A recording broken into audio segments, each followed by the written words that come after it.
The cold Atlantic, April 1943. 3,000 feet below, U-514 breaks the surface like a steel predator tasting air. Commander Hans-Jürgen Auffermann orders the diesel engines to life. They need 90 minutes to recharge batteries, 90 minutes of vulnerability beneath the stars. The crew relaxes. They've done this 100 times. The night is their shield. Radar?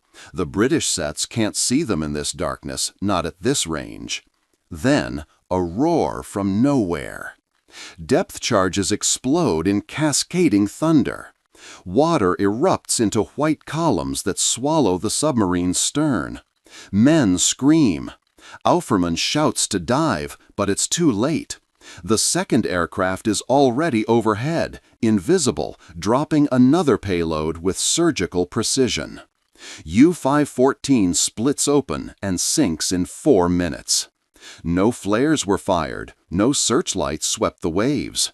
The planes never announced themselves. They simply knew.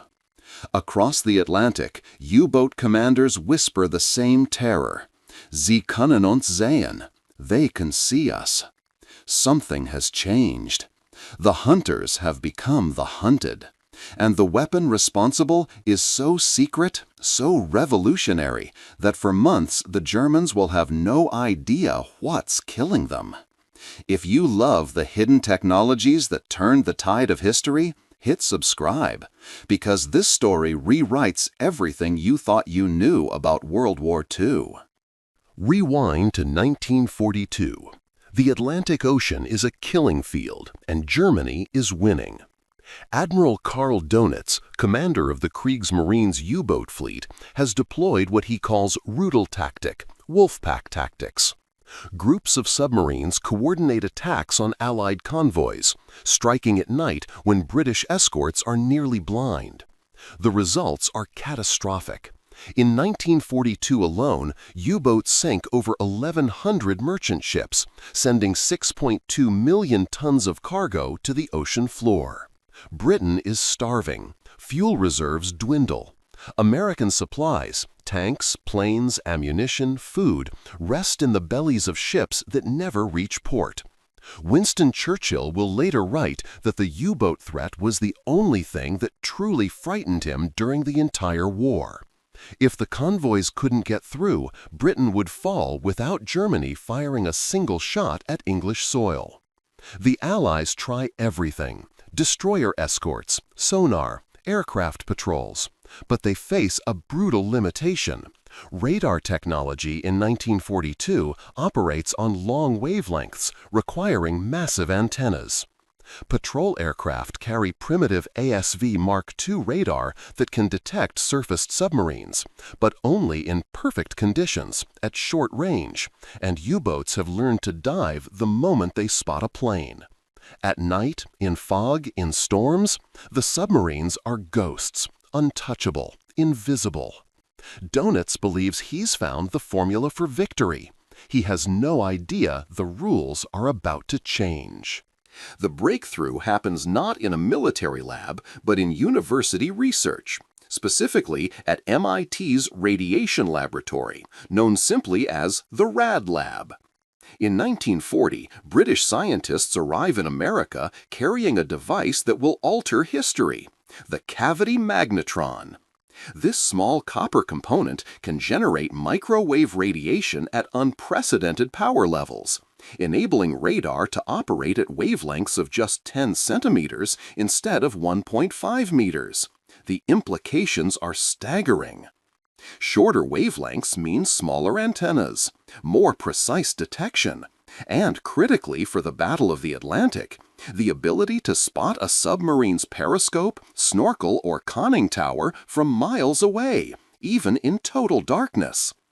American engineers at the RAD Lab, working alongside British counterparts, develop the ASV Mark III, Airborne Surface Vessel Detection, 3rd generation. The system weighs under 200 pounds and fits inside long-range patrol bombers like the B-24 Liberator. Its rotating dish antenna, mounted in a streamlined pod beneath the aircraft, sweeps the ocean below with invisible beams. On a radar scope, surfaced U-boats appear as bright green blips.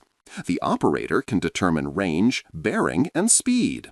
Pilots can vector toward targets without ever seeing them with the naked eye, approaching from behind or above before the Germans even know death is near. By early 1943, the first radar-equipped aircraft begin flying convoy protection missions from bases in Iceland, Newfoundland, and Northern Ireland. The Germans notice nothing unusual. Yet. The U-boat crews still trust the night. Standard procedure: surface after dark, run diesels to recharge, maintain radio silence, scan horizons with binoculars. If aircraft engines are heard, dive immediately. The tactic has worked for 3 years. But now, Allied air crews are hunting with a sixth sense. A consolidated B-24 Liberator from RAF Coastal Command lifts off from Iceland at dusk. Inside, the radar operator, usually a young flight sergeant, sits hunched over a circular green screen watching phosphorescent sweeps paint the ocean's surface. Hours pass. Empty sea. Then, a contact. 12 miles ahead, faint but definite. The pilot throttles down, descending slowly to minimize engine noise. The U-boat's lookouts hear nothing. They're sharing cigarettes, watching stars, believing themselves safe. At 1 mile, the bombardier arms depth charges, Mark 24 torpedoes or Torpex-filled drums designed to detonate at specific depths. The aircraft drops to 50 feet. U-boat lookouts finally notice the shadow. Too late. Bombs away. The sea erupts. This scene repeats across the Atlantic through March, April, May 1943. U-boat casualties spike. The Black May statistics are brutal. 43 German submarines destroyed in 31 days. Dönitz is horrified. His commanders report the same impossible reality. Aircraft attacking with no warning, even in pitch darkness, thick fog, or heavy rain. Something fundamental has shifted. They just don't know what. German intelligence scrambles to understand. How are the Allies locating submarines with such precision? Theories multiply like shadows. Some U-boat commanders believe Allied pilots have developed extraordinary night vision, like perhaps drug-enhanced or using secret optical devices. Others suspect traitors radioing positions from neutral ports. The most paranoid theory: the British have deployed psychics, clairvoyants, who divine submarine locations through supernatural means. Dönitz orders captured Allied airmen interrogated. They reveal nothing useful, trained to resist questioning. German scientists examine wreckage of downed RAF bombers und finden primitive radar equipment, but it operates on known wavelengths. U-boats already carry METOX receivers designed to detect radar emissions. These receivers are silent. Therefore the commanders reason, radar kann nicht die Antwort. They are catastrophically wrong. The METOX receivers only detect meter-wavelength radar. Centimetrischer microwave radar is invisible to them, a frequency spectrum the Germans don't yet believe is practical for airborne detection. Meanwhile, Allied operational security is absolute. Air crews are forbidden from discussing the radar system over radio, even in code. Captured equipment is destroyed before ditching. When U-boats are sunk, the circling aircraft immediately searches for survivors, nicht to rescue them, but to ensure no German recovers evidence of the radar pods. The secret holds through spring 1943. But Dönitz isn't stupid. He knows his fleet is bleeding. He knows something has changed. Und macht eine terrible decision. If surface operations at night are no longer safe, U-boats must adapt. Or die trying. May 24, 1943. Dönitz issues a tactical revolution that will doom his own submarines. U-boats must remain submerged longer, surface only briefly, and install additional anti-aircraft guns for defense. The order is born from desperation. If aircraft can somehow detect submarines, better armament might allow U-boats to fight back rather than dive helplessly. Crews begin mounting 20mm and 37mm flak guns on conning towers, training gunners to engage attacking planes. This proves disastrous. Fighting aircraft only keeps U-boats on the surface longer, exactly where Allied radar wants them. A submarine diving takes 30 to 45 seconds. A submarine preparing to shoot back takes 2 minutes or more. Those extra seconds are death sentences. RAF Squadron 120, flying from Iceland with ASV Mark III equipped Liberators, develops a brutal efficiency. Detect at 10 miles, approach low and fast, release depth charges from 50 feet while the U-boat gunners are still scrambling to their weapons. The results are cataloged in meticulous after-action reports. U-231 sunk, U-418 destroyed, U-463 broken in half.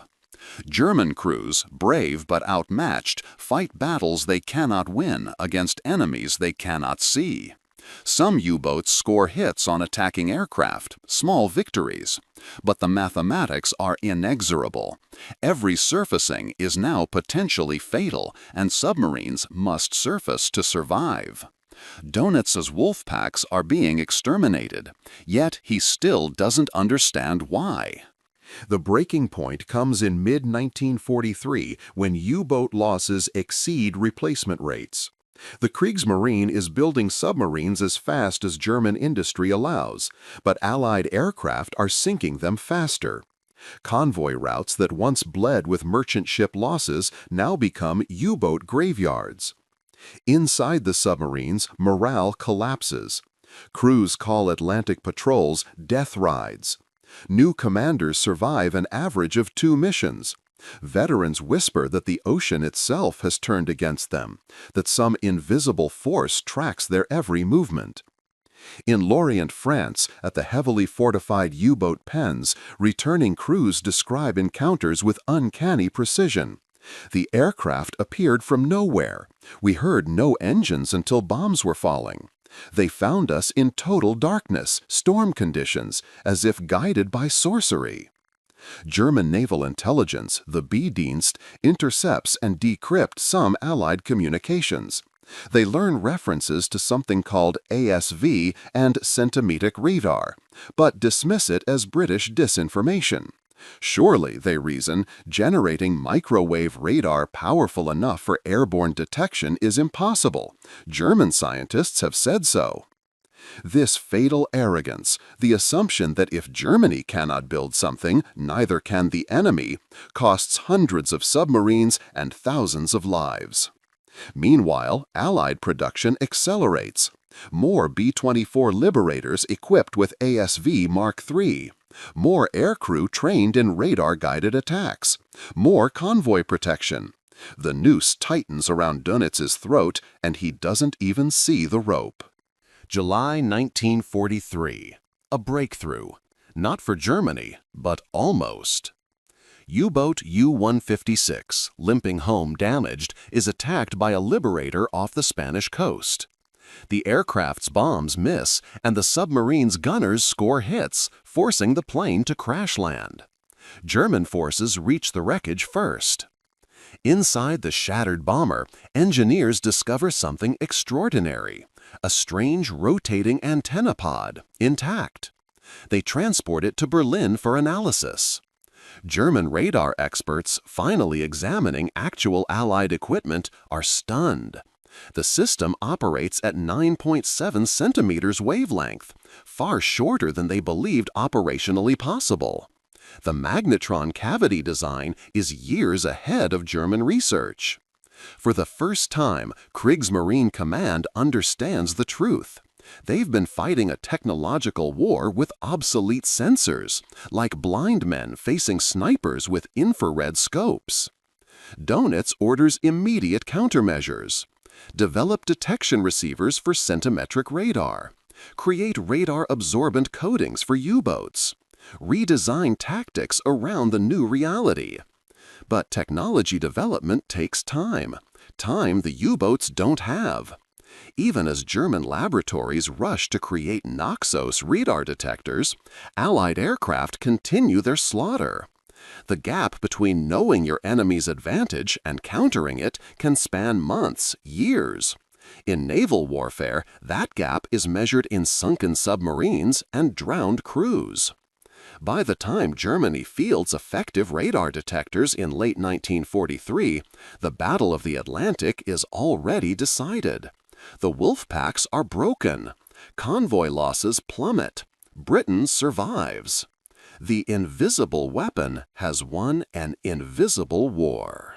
The human cost of this technological shift is staggering, written in seawater and silence. Consider U-boat commander Peter Kramer, one of the few who survived the entire war. In his memoir, he describes the psychological horror of 1943 Atlantic patrols. We felt hunted by ghosts, aircraft appearing without warning, as if they could smell us beneath the waves. Or the crew of U-954, detected by Canadian aircraft on March 19, 1943, while surfacing at night. The submarine's war diary, later recovered, ends mid-sentence. Aircraft approaching from, then nothing. 48 men gone. Allied aircrews experienced their own terror. Flying 12-hour patrols over empty ocean, often in foul weather, mechanical failures could mean death by exposure in frigid water. But the ASV Mark III gave them something invaluable: confidence. They weren't searching blindly anymore. When the radar painted a contact, it was real, actionable, lethal. Statistics tell the story coldly. January 1943, 37 Allied merchant ships sunk, 6 U-boats lost. June 1943, 18 merchant ships sunk, 25 U-boats lost. The ratio inverses completely. Merchant sailors, who suffered apocalyptic casualties in 1942, begin surviving their crossings. Food reaches Britain, fuel flows. American troops and equipment pour into England for the eventual invasion of Europe. None of this happens without ASV Mark III radar. The technology doesn't just change tactics, it changes history's outcome. And most people will never know its name. By autumn 1943, Dönitz faces a decision that will haunt him: continue Atlantic operations and lose submarines faster than they can be replaced, or withdraw and concede the ocean to the Allies. He chooses withdrawal. On May 24, 1943, he issues the order that effectively ends the First Battle of the Atlantic. Wolf packs will avoid heavily defended convoy routes. U-boats will retreat to less protected areas: the South Atlantic, Indian Ocean, approaches to South America. It's a strategic surrender disguised as tactical repositioning. The Allies don't celebrate publicly. They can't. Revealing the radar's effectiveness would compromise its secrecy. Officially, improved sonar, more escort ships, and better air coverage get credit. ASV Mark III remains classified for years. But the submariners on both sides know the truth. Something changed in early 1943. Something invisible. Something that pierced the darkness and fog and turned the ocean transparent. German U-boat veterans will spend decades after the war trying to understand exactly when and how they lost the Atlantic. The answer? They lost it the moment American engineers miniaturized radar into a box light enough to fly. Dönitz, brilliant tactician that he was, had prepared for every contingency, except one: that his enemies would see in wavelengths invisible to him. That mistake cost Germany the Atlantic, Britain's survival, and ultimately the war. The invisible enemy proved impossible to fight. The true revelation of ASV Mark III's impact comes not from military reports, but from a single chilling statistic that captures everything. In the first 4 months of 1943, before widespread radar deployment, U-boats sank 403 Allied ships, totaling 2.3 million tons. In the last 4 months of 1943, after radar saturation, U-boats sank 67 ships, totaling 300,000 tons, an 85% reduction. But the human revelation is more profound. Kriegsmarine records, declassified decades later, show that German submariners believed they were facing supernatural forces. Post-mission interrogations reveal crews reporting psychic attacks, ghost planes, and cursed waters. Some U-boat commanders, rational men, trained in engineering and navigation, wrote letters home describing the Atlantic as haunted. They were right, in a way. The ocean was haunted by invisible electromagnetic waves, by microwave pulses bouncing off steel conning towers, by technology that functioned like magic because it operated in a spectrum they couldn't perceive or detect. The Allies, meanwhile, guarded the secret with obsessive paranoia. ASV Mark III operational manuals were printed in limited quantities, stored in locked safes, and destroyed rather than captured. Radar operators swore oaths never to discuss the technology. Crashed aircraft had radar equipment physically removed before enemy forces could reach wreckage. This wasn't just military secrecy, it was information warfare at its finest. Keep your enemy blind not just to your position, but to the very nature of how you see them. The Germans fought shadows, while the Allies fought with X-ray vision. The strategic implications ripple far beyond submarine casualties. Because ASV Mark III radar neutralized the U-boat threat, Operation Overlord, the D-Day invasion, became possible. Thousands of ships crossed the Atlantic unmolested, carrying men, tanks, artillery, ammunition, and supplies to Britain. Without this secure supply line, the June 1944 Normandy invasion would have been impossible. Military historians estimate that delaying D-Day by even 6 months could have allowed Germany to complete advanced weapons programs, jet fighters, V-2 rockets in quantity, possibly even nuclear research. The Battle of the Atlantic didn't just determine who controlled shipping lanes, it determined the war's timeline itself. British intelligence officer R.V. Jones later wrote, "If the Germans had developed centimetric radar first and we had not, the war's outcome would have been catastrophically different. They would have hunted our ships as efficiently as we hunted theirs." The cavity magnetron, that small copper component developed by British physicists John Randall and Harry Boot in 1940, becomes one of history's most consequential inventions. It didn't just enable radar, it enabled victory. And the Americans, with their vast industrial capacity and MIT's RadLab brilliance, turned a British innovation into an operational weapon system that could be mass-produced and deployed across hundreds of aircraft.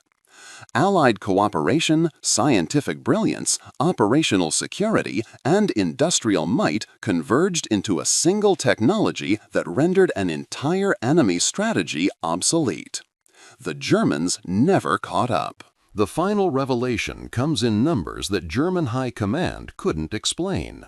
From June 1943 through war's end, Germany lost 648 U-boats. Allied merchant ship losses during the same period, 458 ships. The predator-prey relationship had completely reversed.